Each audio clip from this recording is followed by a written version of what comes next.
मरने से पहले है मुसलमान, कर ले इस पे गौर। किताबों का खुदा और है, बाबों का खुदा और। कहने को तो दी सबका इस्लाम है, लेकिन किताबों का जहां और है, बाबों का जहां और। वालेकुम सलाम। आपको सवाल है कोई? नहीं, मुलाकात करनी थी। होगी ना मुलाकात, मिल बैठे। और कौन सी मुलाकात? कोई बात ही करनी होती है ना। आप वो बात कर लेना, बेहतर है सबके सामने हो जाएगी। कोई बात है तो आप, कोई सवाल आपने करना है तो वो कर लें। जी, एक तो ये कि मसला यजीद के हवाले से हमने किताब लिखी है, मैंने। अच्छा, माशाल्लाह। अर्ज़ किया था पहले भी। जी जी। इसमें किफ़ायतुल्लाह सनाब अली का रद्द किया है और दीगर देवबंदी मकतब फ़िक्र ठीक के है। उलमा का। और हमारे एक लाहौर के बड़े मशहूर नासबी मौलवी साहब हैं, मुफ्ती फजल चिश्ती नाम के। यार वो तो नासबी भी नहीं है, उसके तो इस्लाम में भी शक है। वो तो इतनी गालियां निकालता है, उसकी तो कोई वुकत ही नहीं है कि उसकी कोई बात भी करे। इनको कौन जानता है? वो आप लोग उलमा के हल्के में उनको जाना जाता है, वरना उनकी क्या औकात है वो आपको पता है। इल्मी हल्कों में तो कोई भी उनको उस तरीके से, वो ना उनकी कोई बात में कोई वजन होता है, ना कोई ऐसा है कि उनको कोई अहमियत दे। नहीं, वो एक तो जो 3 की रिवायत है ना जी, हज़रत इमाम हुसैन रज़ी अल्लाह ताला अन्हु के हवाले से, तो वो ज़्यादा पेश करते हैं, ज़्यादातर वो पेश करते हैं। तो आपका भी इस सिलसिले में एक क्लिप था जिस हवाले से वो काफ़ी हमें दिखा रहे थे, और हज़रत अबू अय्यूब अंसारी रज़ी अल्लाह ताला अन्हु की नमाज जनाजा के हवाले से कि यजीद ने पढ़ाई थी, इस तरह का कोई आप। तो उससे कोई फर्क नहीं पड़ता।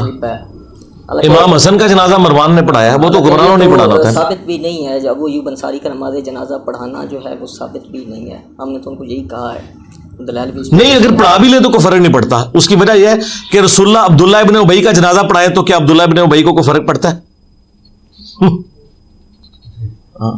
क्या कोई फर्क नहीं पड़ता। इन चीजों से चीजें कोई साबित नहीं होती हैं, ठीक है। चीजें साबित होती हैं इल्मी तरीके से।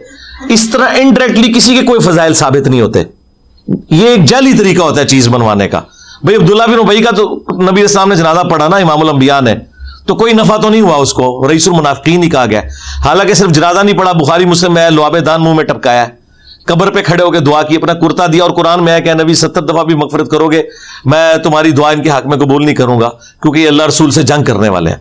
तो इन चीजों से कोई फर्क नहीं पड़ता। जनाजा क्या आप जन्नतुल बकी गरकत कब्रिस्तान में भी दफना दें तो कोई फर्क नहीं पड़ता। वहां ज़ियाउद्दीन मदनी भी दफन है, इलियास कादरी के पीरो मुर्शिद, और शेख ज़करिया कांदली फज़ाइल माल वाले, वो भी बकी गरकत में दफन है। बरेलवी देवबंदियों से पूछ रहे, दोनों कहते हैं जन्मी है, उनको फर्क नहीं पड़ता। तो ये सारी ऐसी जज्बात। बाकी आपकी इजाज़त से कुछ चीज़ें हैं, अगर आप इजाज़त दें। मेरा ख्याल आज की वीडियो में वो सारी चीजें क्लियर हो चुकी होंगी। नहीं, कुछ अगर जी आप बात कर लें, मैं जवाब दे दूंगा। कुछ ऐसी हदीस हैं जिनके मुतल्लिक आपने कहा कि ये है ही नहीं किसी किताब में, तो वो किसी न किसी किताब में होती हैं। बात ऐसी चीज़ हैं। बाकी कुछ ऐसी हैं जैसा कि हज़रत अबू बकर सिद्दीक़ रज़ी अल्लाह ताला अन्हु के हवाले से आपकी एक वीडियो देखी, जिसमें आपने कहा कि नबी अलैहि सलाम ने हज़रत अली के पीछे नमाज भी नहीं पढ़ी, ना हज़रत अबू बकर सिद्दीक़ के पीछे। जी हाँ, जबकि हदीस में ये बात है हज़रत अली के पीछे पढ़ी है, हज़रत अबू बकर के। हाँ, तो पहले तो ये बात है, ये आधी बात तो ठीक होगी। नहीं, आपने उसमें ये फरमाया कि हज़रत अब्दुर्रहमान बिन औफ का वो मैं बात, लेकिन अभी आपने 2 नाम लिए ना कि आपने पीछे नहीं पढ़ी। हाँ, हज़रत अली के पीछे पढ़ी है, नहीं पढ़ी, लिहाजा आधी 50% तो मैं जवाब आपने खुद दे दिया। मेरे साथ बड़ी एहतियात से बात करनी पड़ती है, क्योंकि मैंने अपनी हर बात को रट्टा मारा होता है कि मैंने कितना जुमला बोला है। अच्छा, रह गया हज़रत बकर सिद्दीक़ के पीछे। हज़रत बकर सिद्दीक़ के पीछे जो नमाज पढ़ी है ना, जामिया तिरमिज़ी में रवायत मौजूद है, ठीक है। वो रवायत अधूरी है, वो पूरी रवायत बुखारी मुस्लिम में, और वो कराइन भी बताते हैं एक ही रवायत है। उसमें हज़रत बकर सिद्दीक़ बैठे हुए, नबी इस्लाम बैठे हुए और अबू बकर खड़े हुए हैं। वो पूरी रवायत बुखारी के अंदर मौजूद है। उसमें हज़रत अबू बकर सिद्दीक़ ने मुसल्ला छोड़ दिया था, वो नमाज नबी इस्लाम ने बैठ के पढ़ाई है। उसका सबूत यह है, ये जो मेरा मौक़िफ़ है, ये आइम्मा अहले सुन्नत का मौक़िफ़ है। ये बहुत बड़ी बात थी आइम्मा अहले सुन्नत को हज़रत बकर सिद्दीक़ के फ़ज़ाइल में इस रवायत को लाना चाहिए, किताबें जब लिखी जाती हैं। अब मैं बोलता हूं रवायत क्या है। इब्न माजा ने बकायदा बाब बांधा है कि नबी का उम्मती के पीछे नमाज पढ़ना। उसमें अब्दुर्रहमान बिन औफ वाली रवायत लेके आए जो मुस्लिम शरीफ में है, और ये जो रवायत है तिरमिज़ी वाली जो पूरी बुखारी में है, इसको भी उन्होंने जिक्र किया, लेकिन दूसरे वाले चैप्टर में जिक्र किया। तो ये मौक़िफ़ मेरा, यानी मेरा कोई तफर्रुद नहीं है, इमाम इब्न माजा ने इसमें फ़र्क किया हुआ है, यानी ये मेरा मौक़िफ़ नहीं है, मुझसे पहले बाकी लोगों का मौक़िफ़ है। अगर आप ये समझते हैं कि अगर ये चीज़ हुई थी, तो हज़रत बकर सिद्दीक़ रज़ी अल्लाह ताला अन्हु की फजीलत के एतबार से अगर इमाम बुखारी इमाम मुस्लिम ने कहीं से जिक्र किया हुआ है, तो वो कहीं नहीं है, वो उसमें है। मेरे नज़दीक तो ये भी फजीलत है उनकी कि वो नबी इस्लाम की जगह भी नमाज पढ़ा रहे थे, और नबी इस्लाम का पीछे नमाज पढ़ना वो एक अलग से फजीलत है, लेकिन नबी इस्लाम के मुसल्ले पे खड़ा होना ये खुद भी एक फजीलत है। और यही वजह है कि इसको हज़रत अबू बकर के फजाइल में जिक्र किया है इमाम बुखारी ने, इस हवाले से कि उन्होंने नबी इस्लाम के मुसल्ले पे पढ़ाई। तो इससे कोई फर्क नहीं पड़ता। देखें, मुझसे जिसने भी इख्तिलाफ राय करना है ना, वो डॉक्ट्रिन के ऊपर करे। छोटी छोटी जो निटी ग्रिटीज है ना, कि फलां जगह ये बात होगी, उसमें ये निकल सकती है, उसके बाद एंड रिजल्ट क्या है, एंड रिजल्ट मैं और आप एक पेज पे हो। मसलन इस फजीलत का इनकार करके जो आपकी नजर फजीलत है, अगर मैं हजरत अबू बकर के फजाइल का हदीस है, यानी मुस्नद अहमद में पूरी हदीस, जी मैंने वो भी पढ़ी हुई है, वो पूरी हदीस वही है जो बुखारी मुस्लिम वाली है, वो भी पूरी नहीं है। अगर इसके बाद हम हजरत बकर सिद्दीक रज़ियल्लाहु तआला अन्हु के फजाइल के खिलाफ हो जाए ना, फिर मसला होता है। जुज़वी फजीलत का इनकार करने से ना तो कोई राफजी बन जाता है, ना कोई नासबी बन जाता है, जब तक ओवरऑल फजाइल का इनकार ना करे। अब इमाम इब्न तैमिया हजरत अली के कई फजाइल का इनकार करते हैं, लेकिन क्या इन फजाइल के इनकार करने की बुनियाद में हम इमाम इब्न तैमिया को नासबी कहें? नासबियत बहुत बड़ा फतवा है, वो लगाने के लिए हमें टाइम चाहिए। हम उनकी ओवरऑल डॉक्ट्रिन देखेंगे, लेकिन ओवरऑल जब हम डॉक्ट्रिन देखते हैं तो हम देखते हैं कि इब्न तैमिया नासबियों से नफरत करते हैं। वो ये मानते हैं कि खुलफाए राशिदीन जो है वो 5 हैं, अबू बकर, उमर, उस्मान, अली और हसन इब्न अली। वो हजरत मुआविया को खलीफा राशिद नहीं मानते। उन्हें वाज़ेह लिखा है कि हम उन्हें बादशाहों में से एक बादशाह मानते हैं। अगर एक बंदा उनको खलीफा राशिद नहीं मान रहा ना, अब उसकी सुन्नियत में कोई शक नहीं रह गया। अगर वो नासबी होता ना तो यहां डंडी मारता।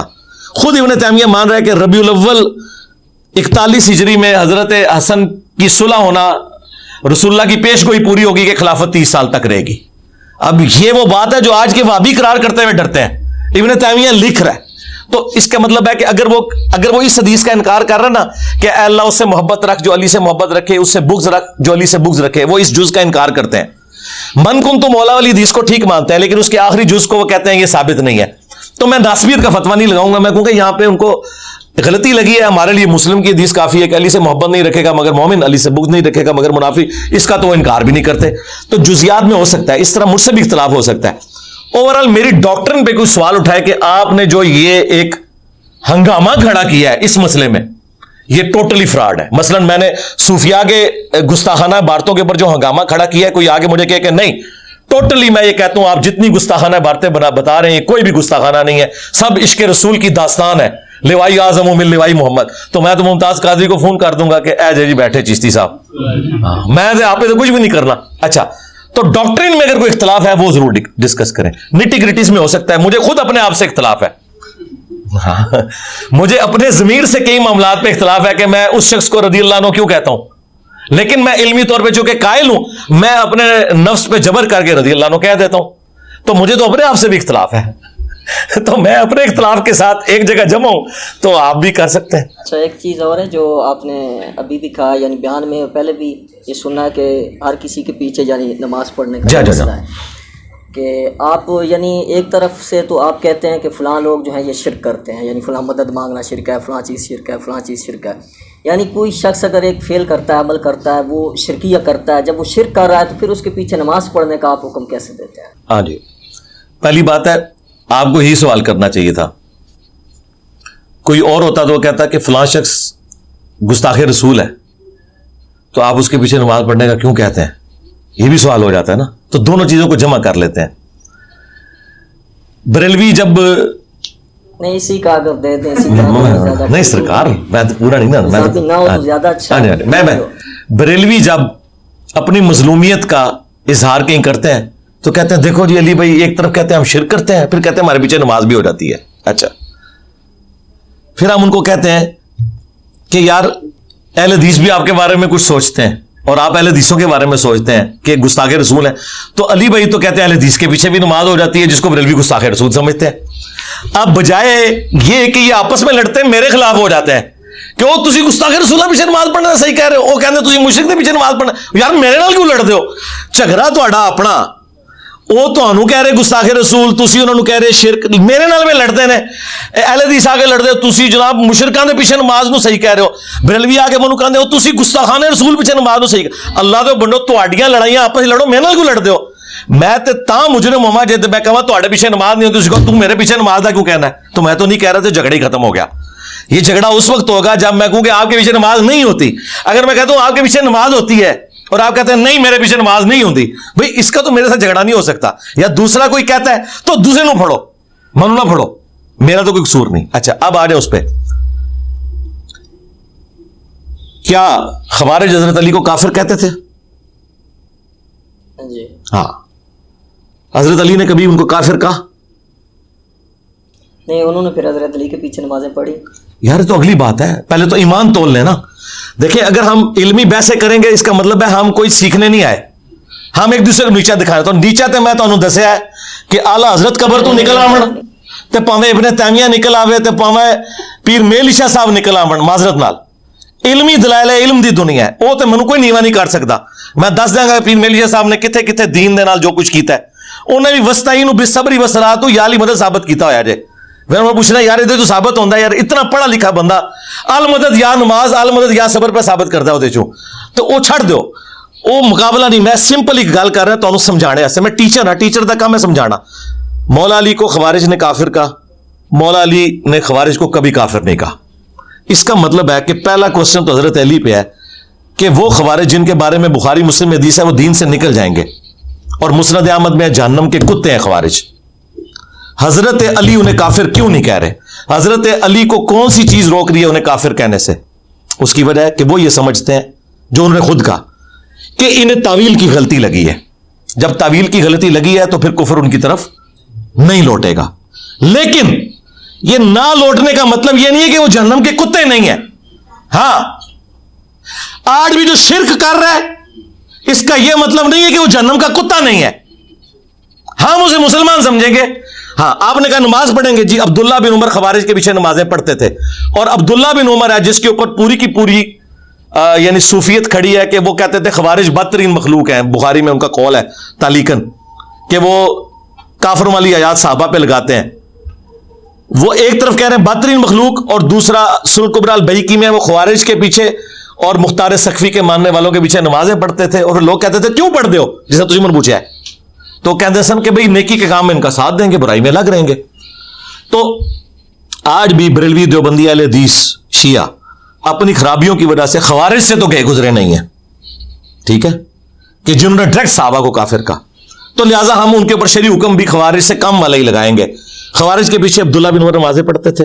हजरत अली ने कहा, पूछा गया काफिर है, फरमाया नहीं काफिर नहीं। पूछा गया मुनाफिक है, कहा मुनाफिक नहीं, क्योंकि मुनाफिक तो बहुत थोड़ा अल्लाह का जिक्र करते हैं। और कहा काफिर इसलिए नहीं है कि कुफर से नफरत की वजह से मुझे छोड़ गए। कितना जिक्र है हजरत अली का, ठीक है। तो कुरान की रूह से जो काफिर और मुनाफिक ना हो तो मुसलमान होता है। जिस तरह मर्द औरत और मुहन्नस ही होता है, चौथी कोई मखलूक नहीं है। दीन में भी तीन मखलूक आती हैं, काफिर, मुनाफिक और मुसलमान। हां, मुसलमान में आप कह सकते हैं ढीला मुसलमान, फासिक मुसलमान, बागी मुसलमान, खारजी मुसलमान, है मुसलमान ही है। हजरत अली ने खुद उन्हें मुसलमान कहा। अब जब मुसलमान कोई हो जाता है ना, उसके पीछे नमाज हमारे नजदीक जायज है। आप कहते हैं कि मुसलमान के पीछे नमाज नहीं होती, तो हमें वो दलील चाहिए जिस दलील में लिखा हो कि मुसलमान के पीछे नमाज नहीं होती, क्योंकि दलील ना पढ़ने वाले ने देनी होती है, पढ़ने वाले ने दलील नहीं देनी। हर चीज अपनी असल में हर मुसलमान दूसरे मुसलमान के पीछे नमाज पढ़ सकता है। अगर कोई कहता है ना किसी मुसलमान की दूसरे मुसलमान के पीछे नमाज नहीं होती, दलील उसने देनी है, हमने सिर्फ उसका इस्लाम साबित करना है। हाँ, अकीदे की खराबियां, वो मैंने बताया खवारिज हज़रत अली को काफिर कहते थे। बुखारी की हदीस है, जो किसी मुसलमान को काफिर के कुफर उस पर लौट जाएगा। उन पर कुफर लौटता था, लेकिन उनकी तावील की गलती से उन्हें मुसलमान ट्रीट किया गया। हमारा ही मौक़िफ़ ये है, ठीक है। इस वजह से हम बरेलियों के पीछे भी नमाज को जायज समझते हैं, और अहले हदीस के पीछे भी नमाज को जायज समझते हैं।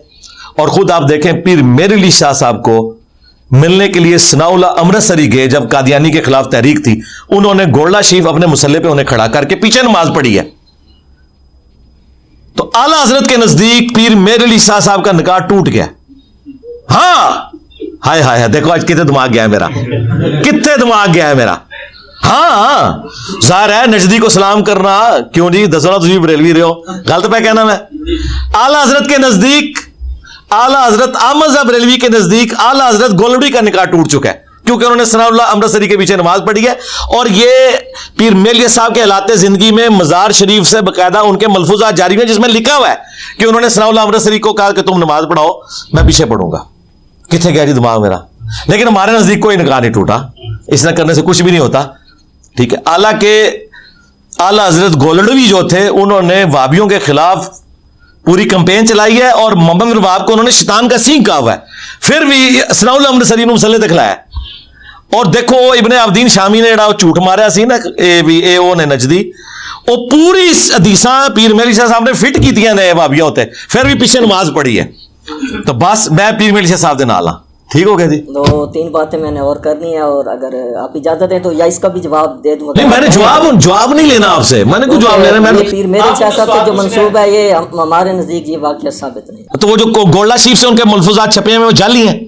जाली वो तो किसी के मलफूजात पे भी हो सकता है ना। वो नहीं, सरकार गोल्डा शरीफ वालों ने जो अपनी जिम्मेदारी से उनके लाते जिंदगी उनके मजार शरीफ से छपे गलत हो सकती है, वो गलत है जी, बिल्कुल गलत है। अच्छा ठीक है, अच्छी बात है। उन गोल्ड वाले जानो दे, तुसी जानो। ठीक हो गया। बाकी जो आपके जो पेपर हैं, रिसर्च पेपर हैं, उसमें बरेलवियों की बारात, देवबंदियों की बारात हैं, तो शिया की बारात नहीं। यानी आप नाजुल बलागा का तो हवाला देते हैं कि उसमें ये है, ये है, ये है, लेकिन ज़्यादातर शिया तो मानते ही नहीं है नाजुल बलागा को। वो कहते इसकी संदें ही नहीं, और उसकी संदें हैं भी नहीं।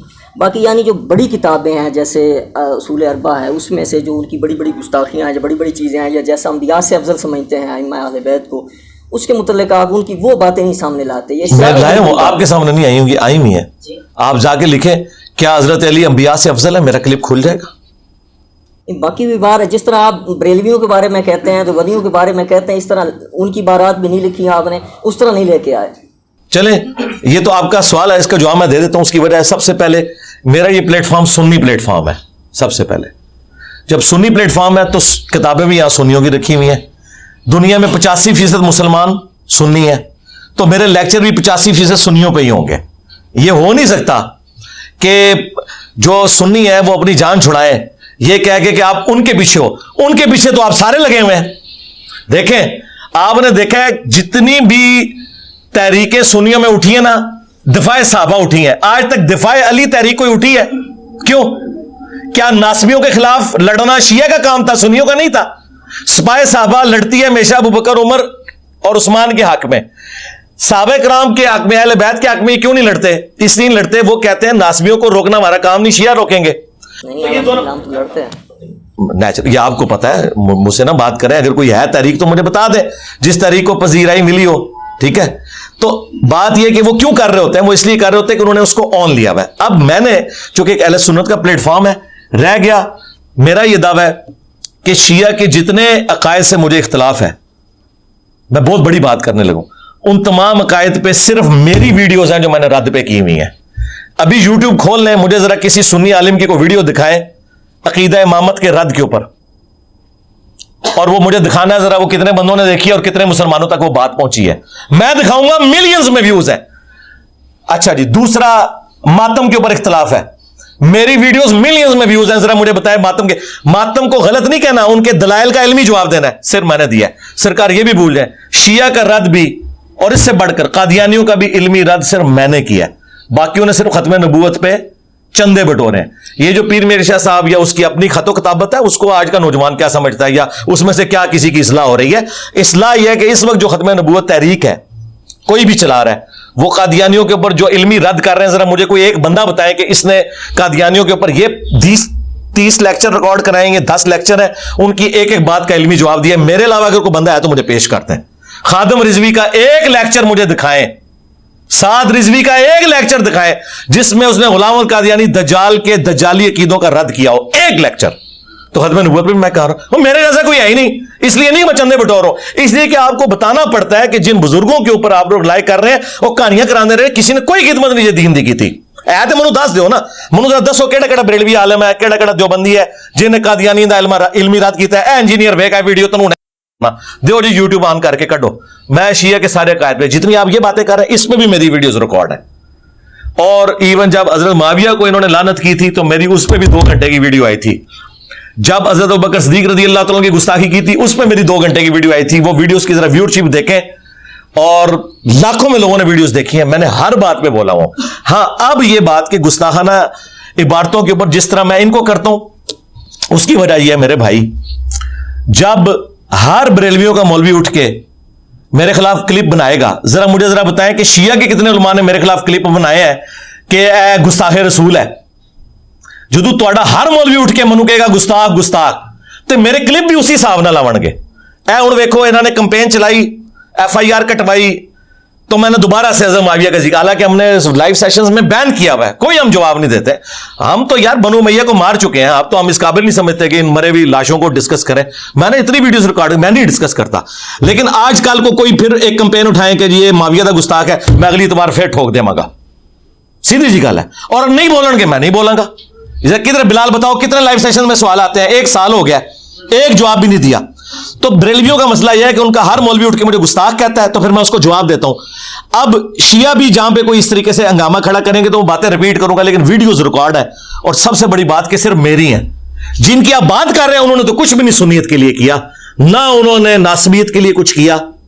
और जो करते भी हैं उनका अशर ये होता है कि दाता दरबार जब तकरीर करते हैं तो लोग जूते मारते हैं उनको, ये उनकी औकात है। ये अब बरेलवियत का हाल हो गया है कि मुफ्ती हनीफ कुरैशी जब दाता दरबार तकरीर करने लगता है तो उसे लोग जूतियां मारते हैं कि तू राफजी है। ठीक है, इसका मतलब यह है कि हनीफ कुरैशी बनु उमैया के खिलाफ नहीं बोल सकता, वो अहले बैत का दफा नहीं कर सकता। तो सरकार ये सारे ठेके मेरे पास हैं। ठीक होगा जी, अगला बंदा कौन है जी? जी बचा करो। अस्सलाम वालेकुम वरहमतुल्लाहि वबरकातुहू। वालेकुम सलाम वरहमतुल्लाह। ओ यार एडा पर्चा ना खोलो यार, 1-2 सवाल कर, गल खत्म। कितनी पहले तो आप मुझे बताओ आपकी तालीम क्या है, क्या करना चाह रहे हो आप? जी भाई मैं ग्रेड 10 में पढ़ता हूँ। अच्छा, मैं दीनी मुताला भी करता हूँ। मुताला किसी मदरसे में पढ़ रहे हैं? मैं खुद ही। अच्छा, तो इस तरह का सवाल है तो वो कर लें, बाकी सवाल तो आप क़यामत तक लिखते रहेंगे, वो खत्म ही नहीं होंगे। तो कोई नहीं है। हाँ, इस तरह का कोई सवाल नहीं है। अब जो बाकी सवाल है ना, बच्चा अपनी तालीम के ऊपर तवज्जो दें, वही फायदेमंद चीज है। ये जो बारीकियां ना, इनको करने की जरूरत नहीं है। कुरान की तफसीर पढ़ें, कुरान का तर्जुमा पढ़ें, अपने अकायद की इस्लाह करें। सबसे पहले मुझे तो ये बताएं, आप फजर की नमाज मस्जिद में जमात से पढ़ रहे हैं? बस इसके ऊपर तवज्जो दें। और सुन्नत अस्कार सुबह शाम के करें, तालीम के ऊपर तवज्जो दें। ये जो बाकी बारीकियां हैं ना, इल्मी बहसें, ये इतनी ज्यादा है कि अगर 1000 साल आपकी जिंदगी हो और मेरी भी, हम एक दूसरे को जवाब देते हैं तो खत्म नहीं होंगे। इसलिए क्या कुरान में हर बात का जवाब दे दिया गया? नहीं, कुरान में डॉक्ट्रिन क्लियर की है। तो डॉक्ट्रिन वाला अगर कोई सवाल है ना, अगली बार फिर आ जाना, कोई मसला नहीं। आप तफक्कुर करें कि ये डॉक्ट्रिन है कि ये बात करने से आपका ये पूरा मुकदमा धड़ाम से गिर जाता है, ये बीच में एक ऐसी आपने दलील दी है। तो मैं आपको क्या कहूंगा कि मैंने इस बात के ऊपर 50 दलीलें दी थी, ये छोड़ दो, 49 ले लो। लेकिन ये नहीं हो सकता कि एक दलील अगर आपके नजदीक कमजोर है तो मेरी डॉक्ट्रिन खत्म हो गई। नहीं, मैं तो कई बातें ऐसी करता हूं जो मुखालफीन के उसूल और मुबादी पे सही होती है, मेरे नजदीक वो सही नहीं होती, लेकिन मैं उन्हें कोट इसलिए करता हूं कि तुम्हारे नजदीक वो सही है, लिहाजा तुम पे हुज्जत है।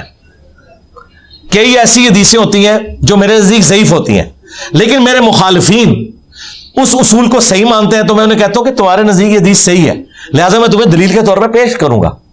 मेरे लिए नहीं है, फिर मैं क्यों कीदा बनाया हूं? मैं उसके बगैर भी कीदा बनाया हुआ हूं, लेकिन तुम्हें काबू करने के लिए मुझे तुम्हारे उसूल की जरूरत है। क्यों? तुम मेरी सही मानने के लिए तैयार नहीं हो, तो जो तुम्हारी जाली जिन्हें तुम सही मानते हो तो मैं तुम्हें तो पेश करूंगा ना। जिसकी मैंने 5B में मिसाल दी थी कि ये जो हदीस है तिरमिजी की कि उबैदुल्लाह इब्न ज़ियाद की जब लाश रखी गई तो एक सांप उसके नथनों में दाखिल हुआ, 3 दफा वो उसके मुंह से फिर निकला। अब इस रवायत को इमाम तिरमिजी ने कहा सही है, शेख अलबानी ने कहा सही है, हमारे नजदीक इसमें आमश की तदलीस है। लेकिन मैंने करबला वाले रिसर्च पेपर में इसे डाला है। क्यों? कि आमश की तदलीस से सरफे नजर करते हैं इमाम ज़ाहबी, इमाम अलबानी, इमाम तिरमिजी, इतने बड़े बड़े आइम्मा, और खुद सारे वाबी नासबी। तो मैं उन्हें तो पेश करूंगा, देखो तुम्हारे अब्बे का क्या अशर हुआ है। अच्छा, अगर वो मुझे लाके कहेंगे तुम्हारे नजदीक तो आमश की तदलीस वाली रवायत ज़ईफ है, मैं कहूंगा ठीक है, तो ये मेरे लिए है भी नहीं है। तुम्हारे अब्बे के नजरों से सांप गुजरा है, मेरे अब्बे के नजरों से तो नहीं गुजरा। अच्छा, मैं डाल रहा क्यों? तुम्हारे लिए। मैं उसे सही समझ रहा हूं भाई, मैं नहीं समझ रहा, लेकिन मुहद्दिसीन उसे सही भी समझते हैं। इसलिए मेरा दावा है कि मेरे करबला वाले रिसर्च पेपर में कोई एक हदीस भी ऐसी नहीं है जिसको मुहद्दिसीन कैटेगोरिकली ज़ईफ कहते हो। हाँ, ये हो सकता है कि इख्तिलाफ राय हो और उसके पीछे रीजन है, और ये वो बातें जो मैं ऑलरेडी वीडियोस में रिकॉर्ड करवा चुका हूं। चले, चूंकि अब आप आ ही गए हैं तो आप छोटी छोटी बातें 2-4 पूछ ले, तबरकन दिल रह जाना यार, हमारी बात है। अली भाई, मेरा सवाल ये है कि जो ये सही सनत के साथ जो मौजूद है कि लोग उमर फरमाते हैं कि इस कुरान में से बहुत सा कुछ ज़ाया हो चुका है, इस कौल की क्या है? किधर मौजूद है? एक किताब फज़ाइल सहाबा है, शुरू के दौर में किसी आलिम ने लिखी है, उसने अपनी सही सनत रद्दी की टोकरी में फेंके इस बात को। चले आगे।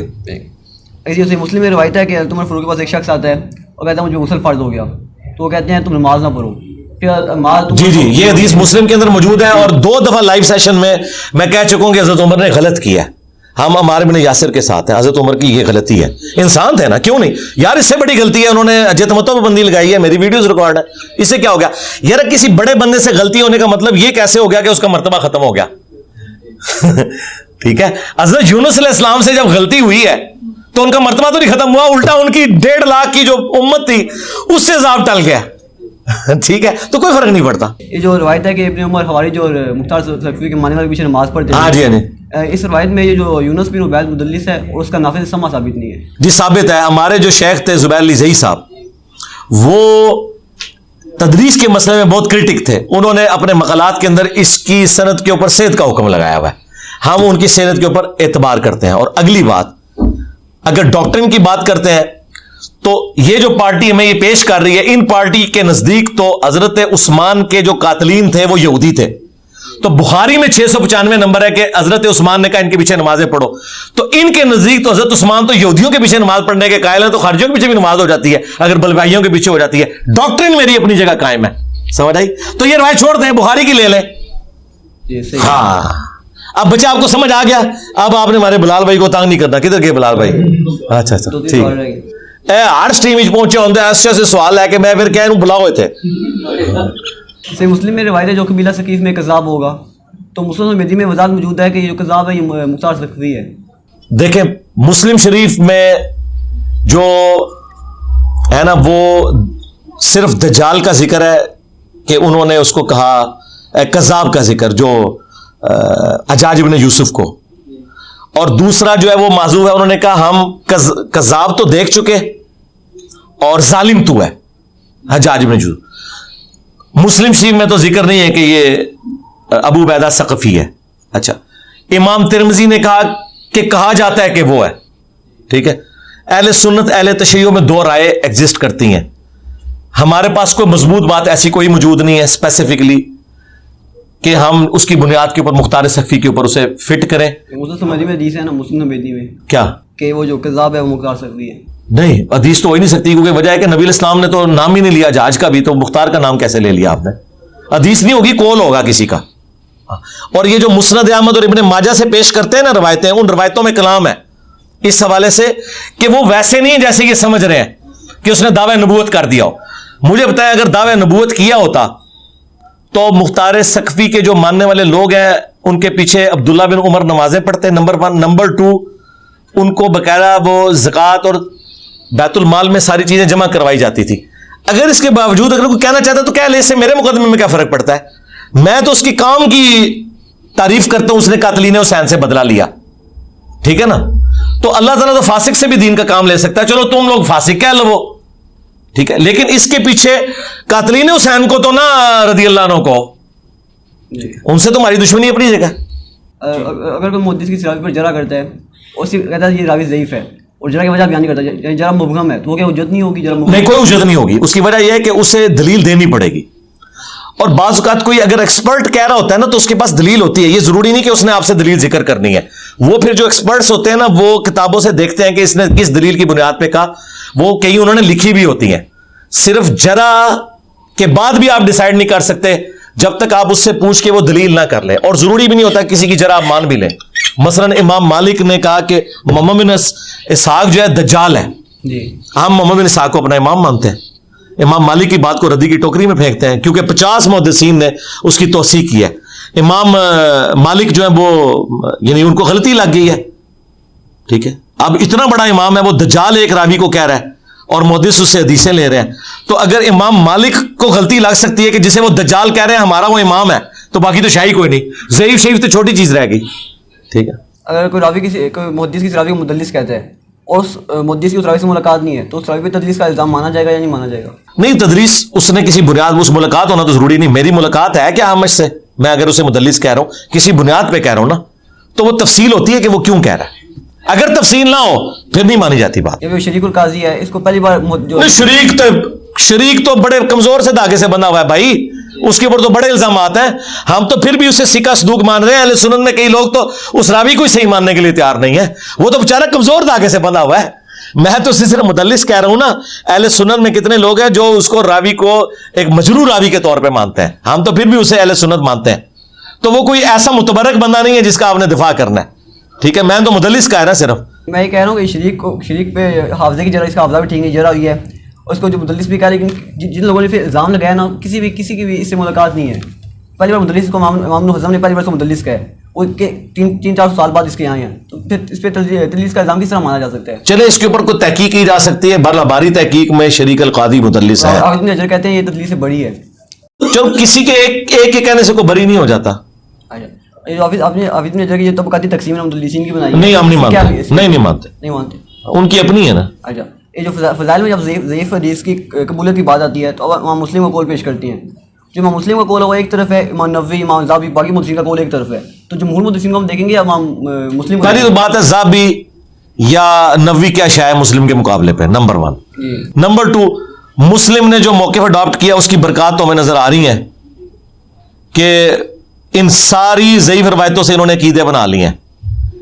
अगर इमाम मुस्लिम वही मौक़िफ़ अडॉप्ट करते तो फिर इन्होंने कितना गंद डालना था। इमाम मुस्लिम वाले मौक़िफ़ की वजह से उम्मत बचती है, क्योंकि इन्होंने ज़ईफ़ रवायतों पे अकीदे जोड़ लिए हैं। देखें, अंगूठे चूमने के ऊपर झूठी रवायत है, इसके ऊपर उन्होंने अकीदा बना लिया कि शफात होगी। इससे बढ़ के जो नहीं चूमता उसे गुस्ताख़ रसूल कहते हैं बरेलवी। कहते हैं देखो हुजूर सल्लल्लाहु अलैहि वसल्लम का नाम आया, एक बंदा यूं कर रहा है वो मोहब्बत का इज़हार कर रहा है, या एक बंदा ऐसे बैठा हुआ है वो कहते हैं वाकई जो ऐसे कर रहा है। तो इन्होंने कीदे बनाए हैं। लिहाजा इमाम मुस्लिम की बात हजार मुहद्दिसीन पे भारी है कि इन जाली रवायतों ने, ज़ईफ़ रवायतों ने उम्मत के अकीदे खराब किए। हम नहीं मानते। हमें कौन सी बात मजबूर करती है?